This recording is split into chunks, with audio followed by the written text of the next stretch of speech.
നമസ്കാരം. കഴിഞ്ഞ കുറച്ച് ദിവസങ്ങളായിട്ട് മാധ്യമങ്ങളിലൊക്കെ ഒരു വരുന്ന ന്യൂസ് എന്ന് പറയുന്നത് കുവൈറ്റിൽ നിന്നും കുറച്ച് മലയാളികൾ കോടികൾ അടിച്ചു മാറ്റി മുങ്ങി എന്നുള്ള വാർത്തയാണ്. അതിനെക്കുറിച്ചാണ് നമ്മൾ ഇന്നത്തെ വീഡിയോ. അതിൻ്റെ യാഥാർത്ഥ്യങ്ങളും മറുവശങ്ങളും എന്തെല്ലാം. പുതിയൊരു വീഡിയോയിലേക്ക് എല്ലാവർക്കും സ്വാഗതം.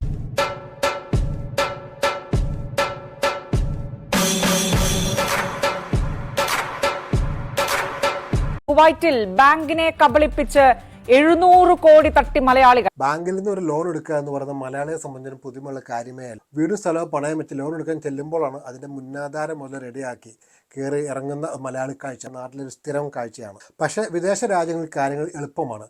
അത്യാവശ്യം നല്ല ജോലി ഉണ്ടെങ്കിൽ, അത്യാവശ്യം നല്ല ക്രെഡിറ്റ് സ്കോർ ഉണ്ടെങ്കിൽ ഒരു സാധനവും പണയം വെക്കാതെ തന്നെ നല്ല ലോണുകൾ കിട്ടും. അങ്ങനെയൊക്കെ തന്നെയാണ് മിക്ക പ്രവാസികളെയും കാര്യങ്ങൾ മുന്നോട്ട് പോകുന്നത്. പിന്നെ കുരുട്ടുപുത്തിൻ്റെ കാര്യത്തിൽ പണ്ടേ നമ്മൾ മുന്നോട്ടാണല്ലോ. അതുകൊണ്ട് എന്താ ചിലരൊക്കെ ഇതുപോലെ ലോൺ എടുത്ത് നൈസായിട്ട് സ്കൂട്ടാവും. അത് ചിലപ്പോൾ പല കാരണങ്ങൾ കൊണ്ടായിരിക്കാം. ഒരു പക്ഷേ ജോലി പോയി, അല്ലെങ്കിൽ കൊറോണ സമയത്ത് ജോലി പോയി നാട്ടിൽ കയറി പോകേണ്ട അവസ്ഥ വന്നിരിക്കാം, അല്ലെങ്കിൽ മറ്റു രാജ്യത്തെ കുടിയേറി പാർക്കേണ്ട ഒരു അവസ്ഥയായിരിക്കും വന്നിരിക്കുന്നത്. അങ്ങനെ പല സാഹചര്യങ്ങളായിരിക്കാം, അല്ലെങ്കിൽ ചിലപ്പോൾ മനഃപൂർവ്വമാകാം. എന്തായാലും പണ്ട് മുതൽ നിരവധി ആളുകൾ ഈ രീതിയിൽ പല രാജ്യങ്ങളിലും മാറിയിട്ടുണ്ട്. ചിലർ ഗൾഫിൽ നിന്ന് നാട്ടിൽ ജോലി മാറി, അല്ലെങ്കിൽ ജോലി മതിയാക്കി നിർത്തിപ്പോകുന്നു. ചില ഗൾഫിൽ നിന്നും UK പോലുള്ള പാശ്ചാത്യ രാജ്യങ്ങളിലേക്ക് കുടിയേറി പാർക്കുന്നു. പക്ഷെ ആരും ഒരിക്കലും പിടിക്കപ്പെടാറില്ല. അതുകൊണ്ട് തന്നെ ഒരാൾ ചെയ്ത് കുഴപ്പമില്ലെങ്കിൽ മറ്റുള്ളവരും അത് പിന്തുടരുന്നു. അതാണ് നടന്നുകൊണ്ടിരിക്കുന്ന യാഥാർത്ഥ്യം എന്ന് പറയുന്നത്. പക്ഷേ കാലം മാറി, ടെക്നോളജി വലുതായി, ലോകം ചെറുതായി, എല്ലാ കാര്യങ്ങളും നമ്മുടെ വിരൽത്തുമ്പിൽ ഇപ്പോൾ ലഭ്യമാണ്. അതുകൊണ്ട് എന്താ ഗൾഫിൽ നിന്നും ബാങ്കുകാർ മുങ്ങിയ ആളുകൾ തപ്പി എത്തുവാൻ തുടങ്ങി, നാട്ടിലും UK യിലും എല്ലാം. കുവൈറ്റിലെ ഒരു പ്രധാന ബാങ്ക് കേരള പോലീസ് മേധാവിയെ കണ്ട് ഇതിനോടകം പരാതി കൊടുത്തു കഴിഞ്ഞു എന്നാണ് അറിയാൻ സാധിക്കുന്നത്. അതായത് കുവൈറ്റിൽ നിന്നും ഏകദേശം 1400ഓളം മലയാളികളാണ് ഇങ്ങനെ പണം തിരിച്ചടയ്ക്കാനുള്ളത്. ഇങ്ങനെ മൊത്തം വരുന്ന തുക എന്ന് പറയുന്നത് ഏകദേശം 700 കോടിയോളം വരും. ഈ മലയാളികൾ തന്നെ ഭൂരിഭാഗവും നഴ്സുമാരാണ് എന്നാണ് മാധ്യമങ്ങൾ റിപ്പോർട്ട് ചെയ്യുന്നത്. പക്ഷേ ഇവിടെ നമ്മൾ ഒരു കാര്യം പ്രത്യേകം ഓർക്കേണ്ടത്, ഇങ്ങനെ ഗൾഫിൽ നിന്നും UK യിലേക്കും മറ്റും പോയ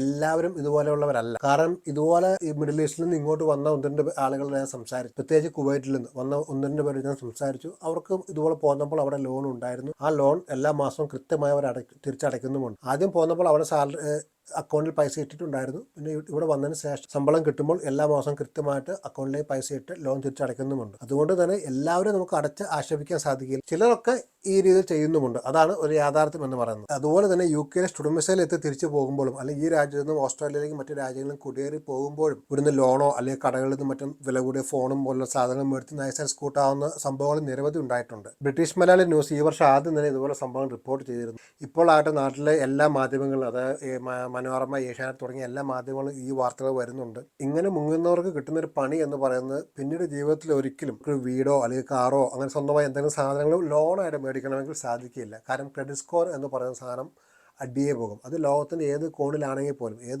പ്രത്യേകിച്ച് അതായത് പാശ്ചാത്യ രാജ്യങ്ങളിലാണെങ്കിൽ ഭയങ്കര ബുദ്ധിമുട്ടായിരിക്കും മുന്നോട്ട് പോകും. അതിനേക്കാളൊക്കെ ഉപരി ഇതൊരു സാമ്പത്തിക ക്രമക്കേടാണ്, കുറ്റകൃത്യമാണ്, ക്രിമിനൽ ഒഫൻസാണ്. നിങ്ങൾ നേഴ്സ് അല്ലെങ്കിൽ ഡോക്ടർ അതുപോലെ പ്രൊഫഷണൽസ് ആണെങ്കിൽ നിങ്ങളുടെ രജിസ്ട്രേഷൻ വരെ നഷ്ടപ്പെടാനുള്ള സാധ്യതയുണ്ട്.